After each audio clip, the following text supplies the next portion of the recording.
No hay que decir que están ustedes viendo uno de los más famosos cuadros del Greco, El entierro del conde de Orgaz.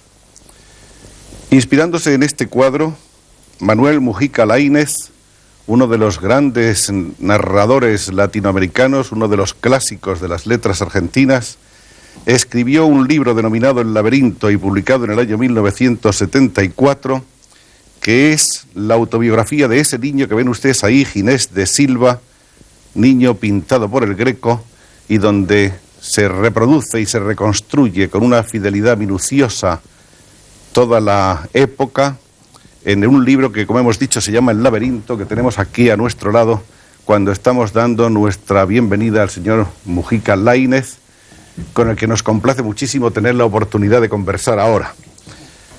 Mujica Laínez, a quien todos sus amigos y todos sus parientes conocen por Manucho, que es como cariñosamente se le llama, y que nos ha rogado que le hablemos de tú, porque a él le gusta sentirse siempre tratado de este modo.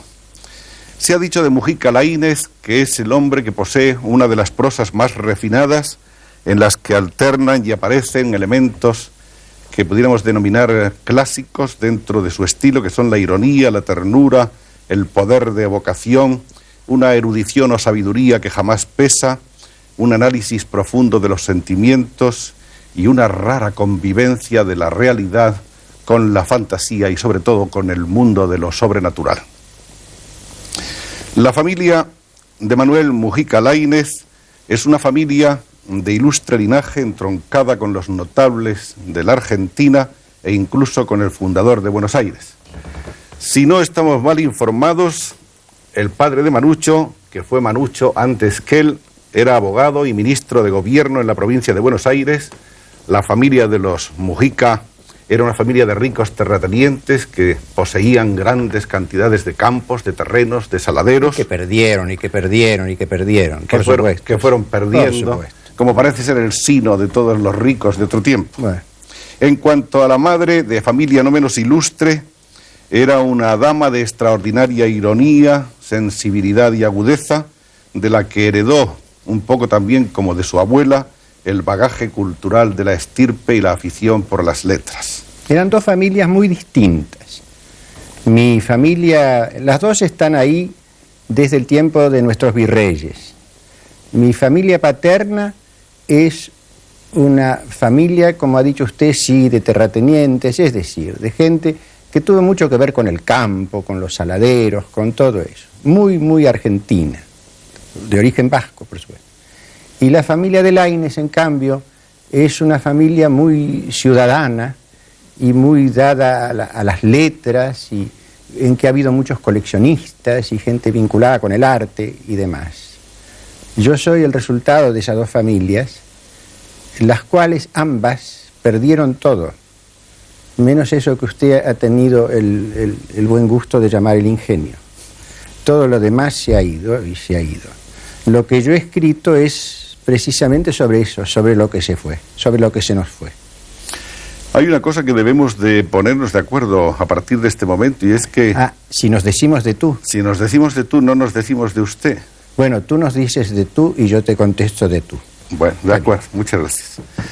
La madre de Manucho ha influido de una manera directísima acerca de nuestro escritor, y en realidad ha sido una persona que ha estado cerquísima de él, porque la ha perdido relativamente hace muy poco tiempo. Hace muy poco. Hace 1 año y medio tenía ella 91 años. He vivido siempre con ella.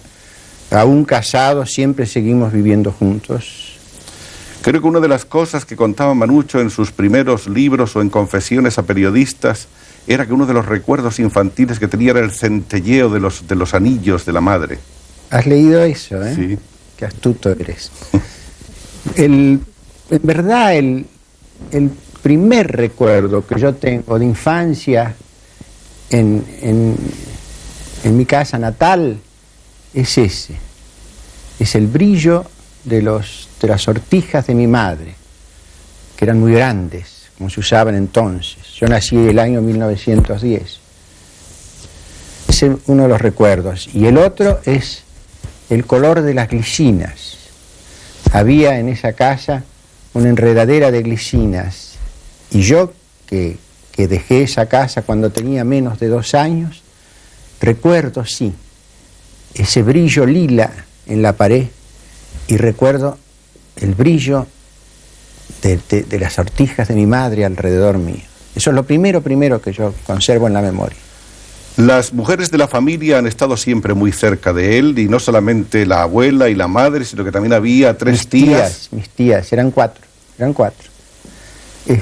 Sí, todas estas mujeres vivieron dedicadas a mí, porque en mí se dio el caso de un chico que nació luego de otro, que fue mi hermano mayor, que murió cuando tenía 1 año y medio. Yo nací poco tiempo después de la muerte de él, y entonces era muy esperado. Y además, a la edad de 5 años, tuve una desgracia grande. Me caí dentro de un gran tacho lleno de agua hirviendo. Me quemé la mitad del cuerpo. Y estuve 1 año entero en cama. Y muy enfermo, por supuesto, y los ojos, y el oído, y qué sé yo. Y entonces fui terriblemente mimado. Tenían que salvarme, tenían que cuidarme. Y aquellas curaciones que eran atroces. Y para distraerme de esas desgracias, me contaban cuentos. Los cuentos tradicionales, pero también me contaban los cuentos de nuestra familia, que era una familia llena de cuentos y llena de leyendas y llena de sucesos y de extravagancias. Y todo eso me fue nutriendo desde entonces. Y sin saberlo yo, eso era lo que iba a hacer de mí un escritor más tarde. Las tías Laínez eran mujeres muy cultas. Eran mujeres muy cultas y muy distintas entre sí. Había la mayor, que era mi madrina, que murió, cuando yo era un chico de 13 años, y que ella era la menos brillante, pero era la más buena, quizá por eso mismo. Luego había la que era dada a las genealogías. Era mi tía, todas solteronas. Era mi tía que toda su vida, desde la edad de 20 años y murió muy vieja, vivió haciendo unos cuadernos de genealogías de reyes de Europa. Cuadernos infinitos que yo he heredado después de su muerte, pero como no he heredado la clave que sirve para manejarlos y para pasar de un cuaderno al otro y entenderse en medio de todos esos Habsburgos, están ahí como si fuesen un gran osario de reyes, pero inútil. Yo siempre revuelvo cajones a ver si encuentro esa clave. Esa era la tía Pepita. Después venía mi tía Ana María, que se interesaba mucho por las religiones extrañas, por las religiones orientales. Vivía buscando libros hindúes y cosas así. Y por último estaba mi tía Marta, que era la menor, que en aquella época era la menos interesante, en verdad, etc. Pero que era la dada a la literatura más, la que sabía mucho sobre los romances viejos, y mucho sobre los simbolistas franceses, y mucho sobre los trovadores franceses, y todo eso. Es la única que vive conmigo todavía allá lejos, donde yo vivo, en el centro de la Argentina. Y luego estaba mi abuela, que era un personaje muy curioso. Era una mujer que en esa época hablaba inglés como un inglés, cosa que era muy rara en la Argentina, que una mujer sobre todo, y hablaba francés admirablemente. Tenía una cama gigantesca, en verdad gigantesca, china, que yo mucho más tarde supe que era. Yo creía de chico que eso era una cama. No era una cama, era un kiosco. Muchos después en Pekín, andando por jardines, yo vi de esos kioscos. Son unos kioscos en que los chinos toman el té, o tomaban el té, son del siglo XVIII. Y un tío abuelo mío, que tenía no sé qué negocios con chinos y qué sé yo qué, recibió en pago unas sedas, que parece que eran divinas, que le dio a su mujer. Y ese aparato, que probablemente para sacárselo de encima se lo dio a su cuñada, que era mi abuela. Y ese extrañísimo kiosco, que cuando yo era chico estaba en el centro de un inmenso cuarto redondo, en el cual se entraba, tenía puertas y ventanas. Mi abuela estaba ahí adentro. Era todo de unas maderas claras, con figuras de marfil, con infinitas figuras de marfil. Entonces uno entraba ahí, se sentaba en una silla de paja, y ahí era donde mi abuela me contaba los cuentos, ahí adentro. Era muy mágico. Y era una mujer que había sido divina, no linda, sino divina. Fue famosa por eso. Qué bonita evocación la que nos ha ofrecido Manuel Mujica Laínez de estas muy verdadera. Personas tan entrañablemente ligadas a toda su vida y que han influido decisivamente en lo que él había de ser después. ¿Sí? Por cierto, me contaron una cosa que no sé hasta qué punto roza los límites de la indiscreción, Manucho, y es que las tías en los últimos tiempos vivían con unas ciertas estrecheces económicas, muy grandes, pero no renunciaban a abrir una vez a la semana sus salones para recibir a la gente. ¿Te han contado eso? Sí. Sacaban las grandes mantelerías. Yo creo que era el único día que ellas comían por semana. Ellas hacían ese gran almuerzo al que yo les llevaba siempre gente, y entonces sí, ahí iban las porcelanas y todo lo que quedaba.